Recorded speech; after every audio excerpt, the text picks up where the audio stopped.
नमस्कार मित्रों, history research point पर आप सभी का स्वागत करता हूं। बीपीएससी टीआरई 4.0 पीजीटी हिस्ट्री की टेस्ट सीरीज चल रही है और यह टेस्ट सीरीज संख्या 4 है। मित्रों, जो भी टेस्ट सीरीज है बहुत ही महत्वपूर्ण है और एनसीईआरटी बेस ही सारी टेस्ट सीरीज है। क्लास 11th का चैप्टर है बदलती हुई सांस्कृतिक परंपराएं।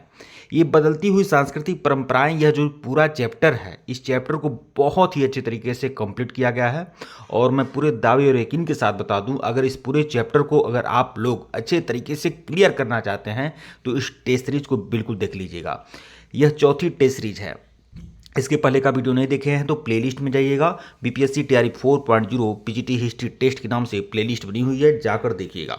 यह टेस्ट सीरीज संख्या 4 है। और जो लोग हमारे कोर्स को ज्वाइन करना चाहते हैं, हमारे ऑफिशियल व्हाट्सएप नंबर पर मैसेज कर सकते हैं। हमारा जो ऑफिशियल व्हाट्सएप नंबर है 8318397276 हमारा ऑफिशियल व्हाट्सएप नंबर है और 1499 रुपये इसकी फीस है। जो भी लोग कोर्स ज्वाइन करना चाहते हैं वो मैसेज जरूर कर सकते हैं, और जो लोग कोर्स नहीं जुड़े हुए हैं, अगर पेमेंट किए हुए हैं, तो वह भी लोग मैसेज करिए और तत्काल में अगर किसी प्रकार की असुविधा होगी तो उस असुविधा को तुरंत दूर किया जाएगा। आइए शुरुआत करते हैं। बदलती हुई सांस्कृतिक परंपराएं। जितने भी प्रश्न हैं बहुत ही ज़्यादा महत्वपूर्ण है।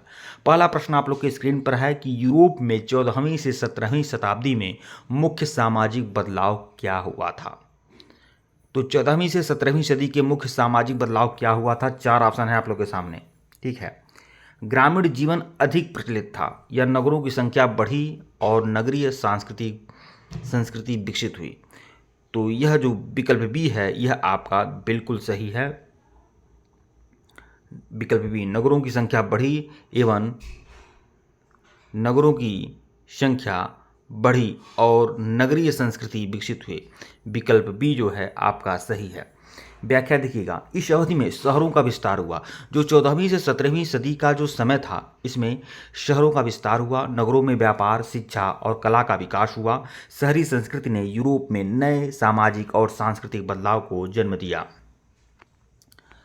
अगला प्रश्न देखिएगा, प्रश्न संख्या 2, रेनेसां शब्द का अर्थ क्या है। देखिए, रेनेसां शब्द का अर्थ क्या है, 4 ऑप्शन है आप लोग के सामने। रेनेसां शब्द का अर्थ होता है पुनर्जागरण। यह बहुत ही पेचीदा और बहुत ही जटिल तो नहीं है, लेकिन सरल प्रश्न है और परीक्षा में बार बार पूछा जाता है। तो रेनेसां शब्द का अर्थ जो होता है वह होता है पुनर्जागरण या सांस्कृतिक नवजागरण। विकल्प सी जो है वह आपका सही है। व्याख्या देखिएगा, रेनेसां का अर्थ पुनर्जागरण है। 14वीं से 17वीं सदी में यूरोप में कला, साहित्य और विज्ञान में नई चेतना का उदय हुआ। यह मध्यकाल से आधुनिक युग की ओर जाने का प्रतीक है। प्रश्न 3 देखिएगा, प्रश्न 3, रेनेसां काल में मानवतावाद का मुख्य उद्देश्य क्या था। मानवतावाद का मुख्य उद्देश्य क्या था रेनेसां काल में।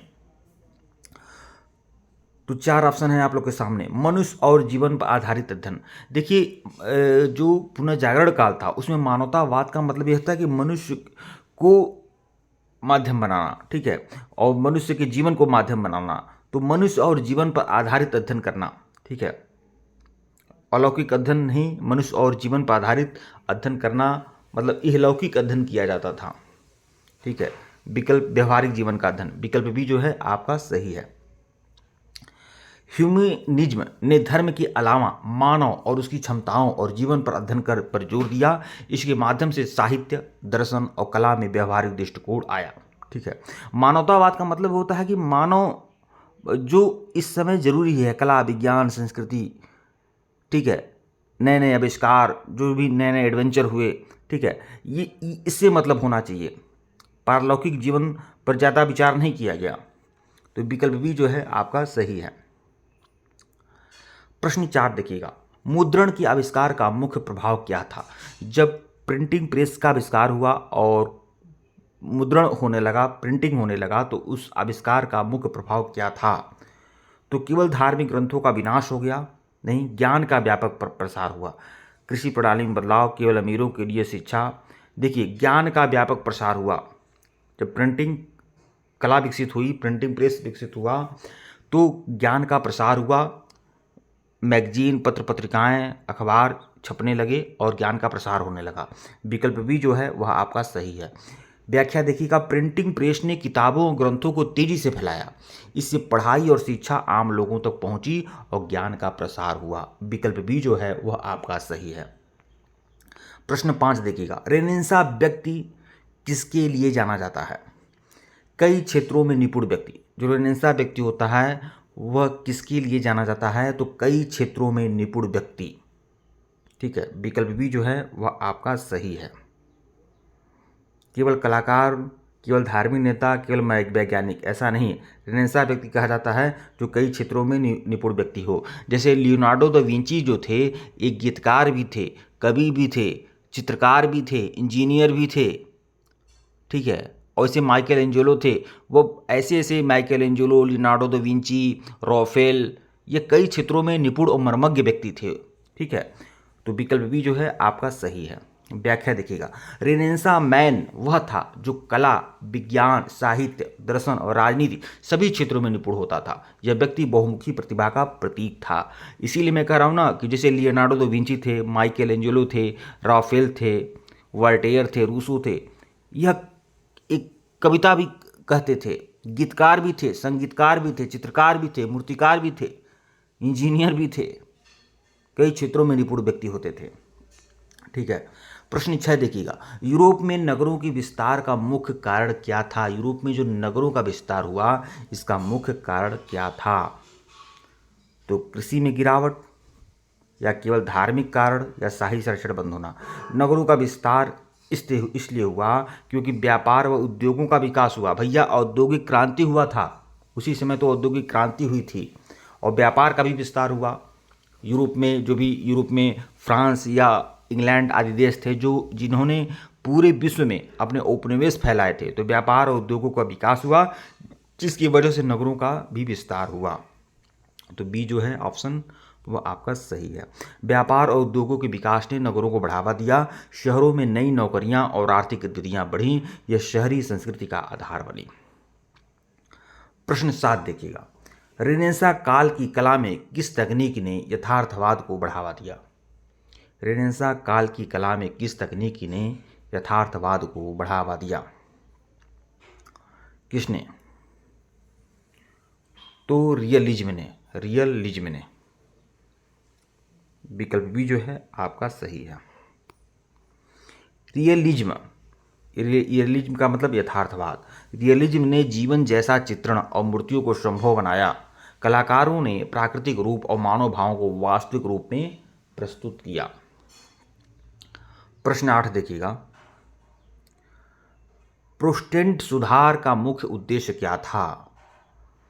प्रोटेस्टेंट सुधार, अब कैथोलिक चर्च के विरुद्ध जो सुधार आंदोलन चला था उसे प्रोटेस्टेंट सुधार कहा जाएगा। ठीक है, तो इनका मुख्य उद्देश्य क्या था? चर्च की प्रथा और भ्रष्टाचार का विरोध करना। तो यही एक मुख्य उद्देश्य था, चर्च की प्रथा एवं भ्रष्टाचार का विरोध करना। ठीक है, उसमें ईसाई धर्म में कई सारी बुराइयां थीं। ठीक है, उसका विरोध करने वाले जो थे प्रोटेस्टेंट थे।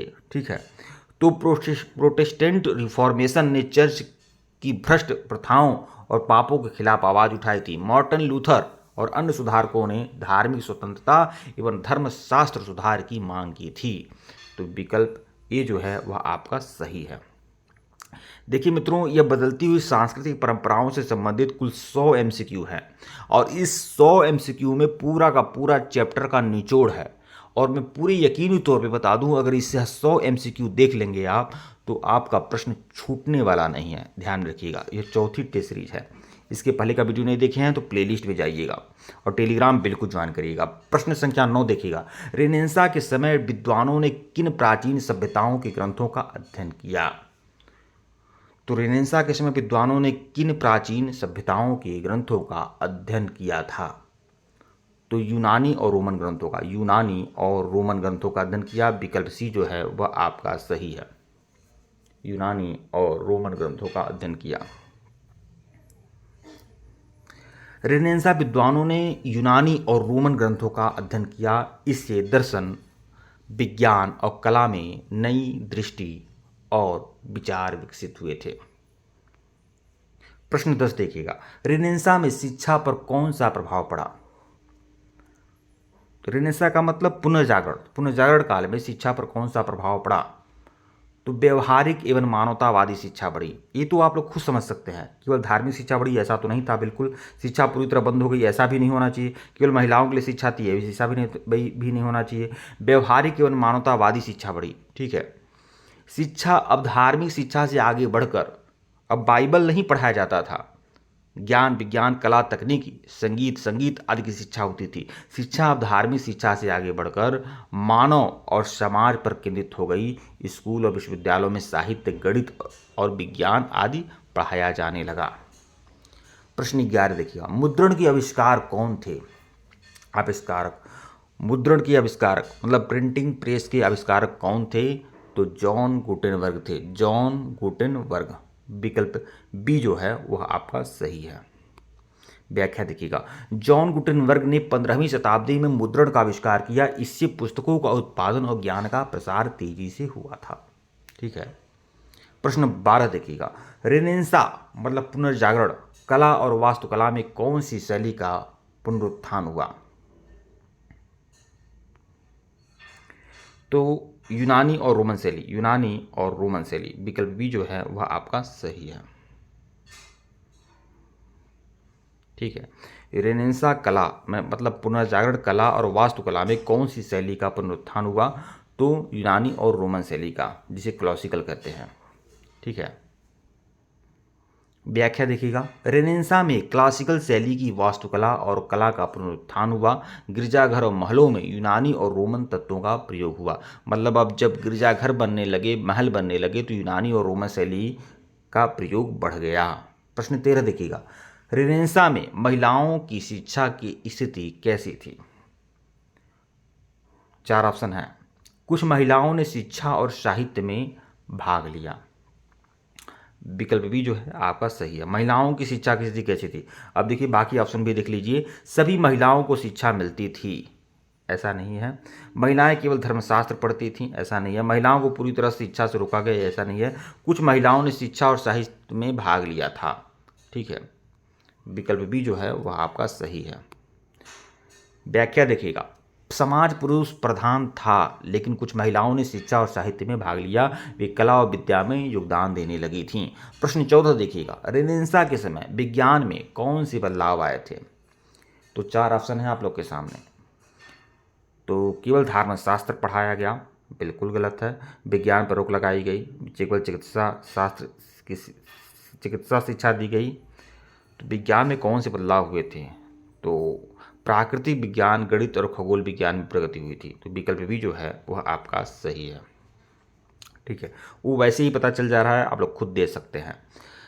विकल्प भी जो है आपका सही है। व्याख्या देखिएगा, रेनेसां काल में प्राकृतिक विज्ञान गणित और खगोल विज्ञान में नए विचार आए और कोपरनिकस और गैलीलियो ने ब्रह्मांड की नई व्याख्या दी। अब कोपरनिकस उसी समय था, गैलीलियो था, तो ये सब क्या थे? ये गणित और विज्ञानी ही व्यक्ति लोग थे ना।